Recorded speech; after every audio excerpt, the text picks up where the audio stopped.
안녕하세요. 저는 올해 68세 된 남자입니다. 오늘 제가 들려드릴 이야기는 건강에 대한 잘못된 상식 때문에 큰 고생을 했던 제 경험담입니다. 지금 생각해보면 정말 무지했구나 싶지만 그때는 정말 확신에 차 있었거든요. 저는 37년간 부산시청에서 공무원으로 일하다가 3년 전에 정년퇴직을 했습니다. 젊을 때는 일에만 매달려 살았는데 은퇴하고 나니까 갑자기 건강이 걱정되더라고요. 계단 오르내릴 때 숨이 차고 무릎도 시큰거리고 뭔가 몸이 예전 같지 않다는 걸 매일 느꼈어요. 부인도 비슷한 나이다 보니 서로 건강 이야기를 많이 하게 됐죠. 특히 뼈 건강에 대해서 많이 신경 쓰게 됐는데 주변에서 듣는 이야기가 다 비슷했어요. 나이 들면 뼈가 약해지니까 칼슘을 많이 섭취해야 한다는 거였죠.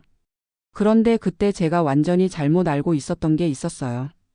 칼슘 하면 무조건 멸치라고 생각했거든요. 인터넷에서도 그렇고 주변 사람들도 그렇게 말하고 TV 건강 프로그램에서도 멸치가 칼슘의 왕이라고 하더라고요. 그래서 저는 매일 아침마다 멸치볶음을 해 먹기 시작했어요. 마른 멸치를 한 주먹씩 볶아서 반찬으로 먹고 멸치 우린 국물로 국도 끓여 먹고 정말 열심히 먹었습니다. 하루에 멸치를 100g은 좋게 먹었을 거예요. 부인도 처음에는 좋아했어요. 여보가 건강에 신경 쓰니까 고맙다고 나도 같이 먹어야겠다고 하면서 격려해줬거든요. 아들 며느리도 아버지가 건강관리 하신다고 칭찬해줬고요.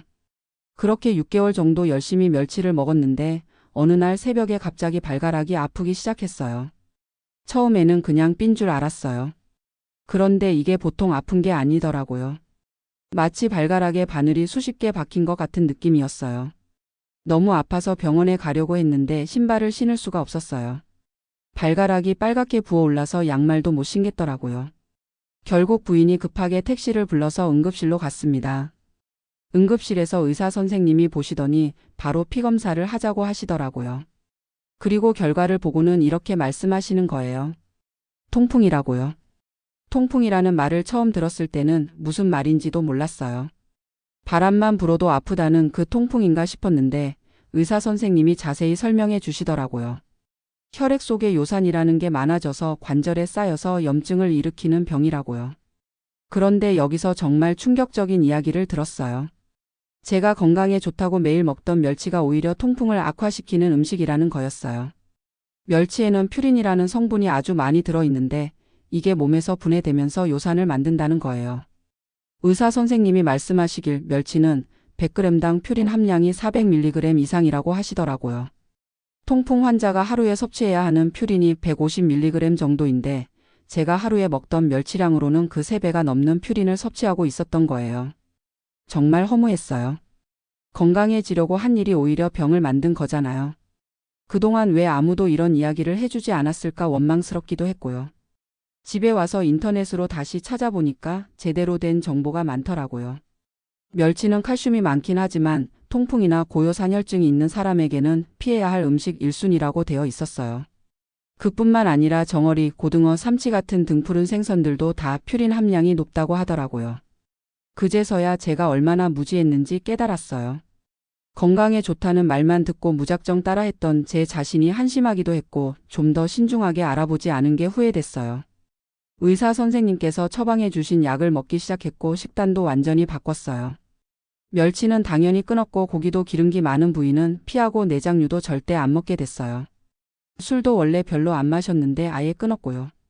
대신에 저지방 유제품이나 두부, 달걀 같은 걸로 단백질을 섭취하고 물을 하루에 2리터 이상 마시라고 하시더라고요. 칼슘은 멸치 대신에 우유나 치즈, 요구르트로 섭취하라고 하셨고요. 처음에는 부인이 좀 당황했어요. 그동안 건강에 좋다고 해서 멸치를 사다 놓은 게 많았거든요. 그리고 갑자기 식단을 바꾸려니까 뭘 해드려야 할지 모르겠다고 하시더라고요. 아들 며느리도 처음엔 이해를 못했어요. 멸치가 왜 나쁘냐고 예전부터 우리나라 사람들이 다 먹던 음식인데 왜 갑자기 안 되냐고 하더라고요. 그래서 제가 병원에서 받은 자료를 보여주고 인터넷에서 찾은 정보도 같이 설명해 줬어요. 그렇게 식단을 바꾸고 약을 꾸준히 먹으니까 3개월 정도 지나서부터는 통풍 발작이 거의 없어졌어요. 6개월 후에 다시 피검사를 했는데 요산 수치가 많이 떨어져 있더라고요. 의사 선생님도 잘 관리하고 있다고 칭찬해 주셨어요. 그런데 이 과정에서 더 큰 깨달음을 얻었어요. 건강 정보라는 게 정말 조심스럽게 받아들여야 한다는 걸 알게 됐거든요. 누군가에게는 좋은 음식이 다른 누군가에게는 독이 될 수 있다는 거예요. 예를 들어서 멸치가 나쁜 음식은 아니에요. 칼슘도 많고 단백질도 풍부하고 건강한 사람에게는 분명히 좋은 음식이에요. 하지만 저처럼 통풍이 있거나 요산 수치가 높은 사람에게는 피해야 할 음식인 거죠. 그래서 지금은 건강 정보를 들으면 무조건 믿지 않고 먼저 의사 선생님께 물어봐요. 특히 인터넷이나 TV에서 나오는 정보는 더욱 신중하게 받아들이고요. 내 몸 상태에 맞는 건지 내가 가진 질병이나 체질에 문제가 없는지 꼭 확인해 보고요. 요즘은 3개월마다 한 번씩 정기 검진을 받으러 다녀요. 요산 수치도 체크하고 신장 기능도 확인하고 전반적인 건강 상태를 점검받아요. 의사 선생님과 상담할 때도 궁금한 건 다 물어보고 혹시 새로 시작하고 싶은 건강법이 있으면 미리 상의해요. 부인도 이제는 이런 제 방식을 이해하고 지지해줘요. 오히려 자기도 따라서 건강관리를 더 체계적으로 하게 됐다고 하더라고요. 아들 며느리도 부모님이 건강하게 지내시니까 안심이 된다고 해요. 얼마 전에는 동네 경로당에서 비슷한 경험을 한 분을 만났어요. 그분은 저보다 더 심각했는데 홍삼이 몸에 좋다고 해서 매일 홍삼 농축액을 먹었다가 혈압이 확 올라서 응급실에 실려갔다고 하더라고요. 홍삼이 혈압을 올릴 수 있다는 걸 모르고 드셨던 거예요. 그래서 저는 이제 주변 분들께 꼭 말씀드려요. 건강에 좋다는 음식이나 건강법을 시작하기 전에는 반드시 의사와 상담하라고요. 특히 나이가 들수록 몸에 여러 가지 문제가 생길 수 있으니까 더욱 조심해야 한다고요. 젊을 때는 잘못 먹어도 별 탈이 없었지만 나이가 들면서 몸이 예민해지거든요. 고혈압이나 당뇨, 고지혈증 같은 만성질환이 있으면 더욱 주의해야 하고요. 저처럼 모르고 있던 통풍 같은 질병이 숨어 있을 수도 있고요. 지금 돌이켜보면 그때 통풍으로 고생한 게 오히려 잘된 일 같아요. 만약 그 일이 없었다면 계속 잘못된 방식으로 건강관리를 했을 테니까요. 그러다가 더 큰 문제가 생겼을 수도 있잖아요. 요즘 젊은 분들도 건강에 관심이 많더라고요. 인터넷에 정보도 많고 유튜브에도 건강 관련 영상이 넘쳐나고요. 하지만 그런 정보들을 맹신하지 말고 꼭 전문가와 상담해서 내 몸에 맞는지 확인해 보시기 바라요. 특히 건강기능식품이나 영양제 같은 것도 함부로 먹지 마세요. 몸에 좋다고 광고하는 것들이 정말 많은데 실제로는 내 몸에 맞지 않을 수 있거든요. 저도 이제는 의사 선생님께서 권해주신 것만 먹어요. 그리고 건강관리라는 게 특별한 음식 하나로 되는 게 아니에요. 골고루 먹고 적당히 운동하고 스트레스 받지 않고 충분히 자는 게 가장 중요해요. 무엇보다 정기적으로 건강검진을 받아서 내 몸 상태를 파악하는 게 우선이고요. 제가 이런 실수를 통해서 배운 게 있다면 건강에는 왕도가 없다는 거예요. 하루아침에 건강해지는 특효약이나 기적의 음식 같은 건 없어요. 꾸준하고 균형 잡힌 생활습관이 가장 중요한 거죠. 저는 지금 통풍약을 꾸준히 먹으면서도 정말 건강하게 지내고 있어요. 요산 수치도 정상 범위를 유지하고 있고 통풍 발작도 거의 없어요.